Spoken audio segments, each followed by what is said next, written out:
क्योंकि इतनी ताकत उसमें होती ही नहीं है। वो दूर से तो डराएगी, और जो डर गया, बड़े लोगों ने कहा है कि भय का ही भूत है, कहते हैं ना। जब अनेक प्रकार के रूप धारण करके अनेक प्रकार की आवाजें निकाले, तो गोकर्ण जी महाराज ने कहा कि भाई तू कौन है, मुझे अपनी पूजा क्यों नहीं करने दे रहा है, क्यों परेशान कर रहा है।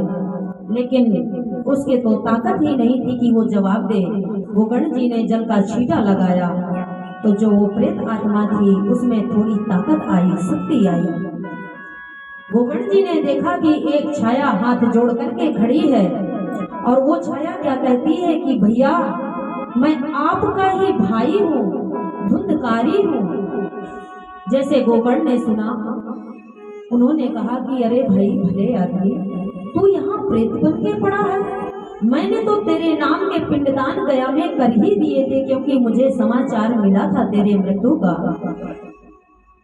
वो जो प्रेतात्मा है वो रुदन करने लगा और क्या कहता है कि भैया आप एक बार नहीं 1000 बार पिंडदान कर दो मेरे नाम का, लेकिन फिर भी मैं मुक्ति नहीं पा सकता। क्यों भैया, मैं महान पापी हूँ, मैं ऐसे करने वाला नहीं हूँ।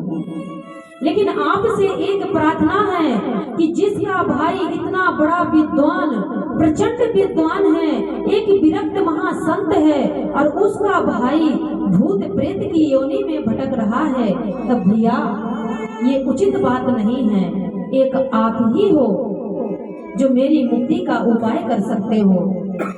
गोकर्ण जी ने कहा कि देख भाई, अभी रात्रि का समय है, मैं भजन में बैठ रहा हूँ, मुझे अपनी भजन क्रिया को पूर्ण करने दे, और जब सुबह होगी तो मैं गांव वालों की सन्निधि से, सबके सहयोग से, सबसे पूछताछ करके और तेरी मुक्ति का उपाय मैं अवश्य करूंगा, ऐसा आश्वासन दिया।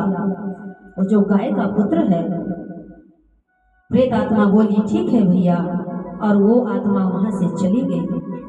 महाराज जी ने रात्रि भर भजन किया।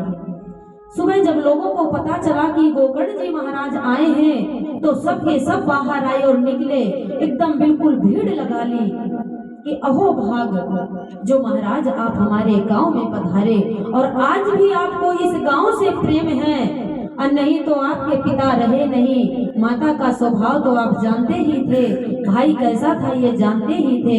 ये तो हमारे ही बड़े भाग्य हैं कि जो आप इस गांव को अब तक अपना गांव मानते हो, और हमें दर्शन देने, कृतार्थ करने आ गए।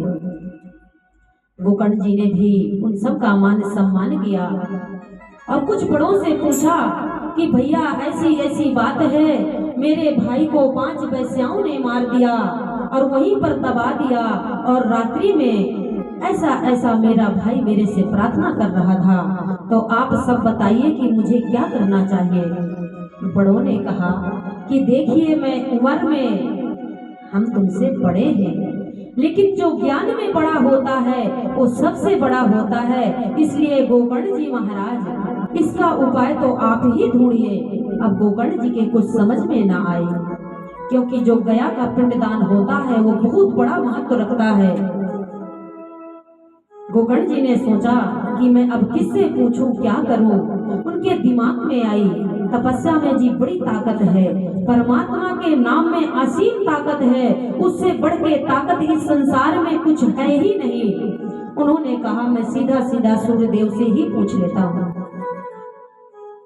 जाकर के सूर्य देव को अर्घ दिया और प्रणाम करके बोला, हे भुवन भास्कर, हे सूर्य देवता, आप तो इस संसार के कण-कण में प्रकाश फैलाते हैं, अरे मेरी छोटी सी विनती है, आप ये बताइए कि मैं अपने भाई का उद्धार कैसे करूं, उसे प्रेत से मुक्ति कैसे दिलाऊं।